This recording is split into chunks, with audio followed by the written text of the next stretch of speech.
یہ سمجھ لیں کہ قرآن اور نماز سکون دینے کے لیے نہیں ہے، بہت پریشان کرنے کے لیے ہے۔ حقیقی اضطراب پیدا ہونا چاہیے دونوں سے۔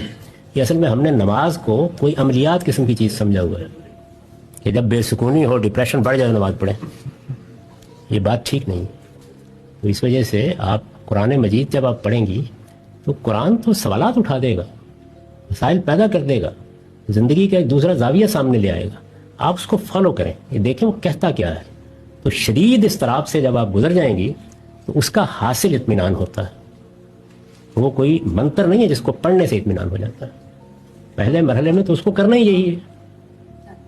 اور اسی طرح نماز کے بارے میں بھی یہ سمجھ لیں کہ جو 5 وقتہ نماز ہے جو ہم پر فرض کی گئی ہے وہ اصلاً حاضری ہے، اس میں خشوع میسر آ جائے تو اللہ کا شکر کریں، اس کی اصل اطاعت ہے۔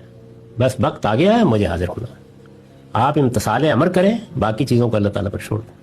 اس میں تقاضے 2 کیے گئے ہیں، یعنی وقت کی، اس کے آداب کی حفاظت اور اس پر دوام۔ اس کے بعد خشوع پیدا ہو، اللہ کا ذکر زیادہ سے زیادہ آپ کریں، بہت دل لگنے لگ جائے، تو یہ چیزیں جو ہے کبھی میسر آتی ہیں کبھی میسر نہیں آتی، ان کو مسئلہ نہیں بنانا چاہیے۔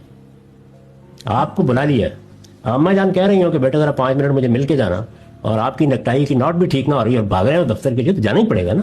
تو پہلے مرحلے میں ایسے ہی جاتے ہیں اللہ کے حضور میں۔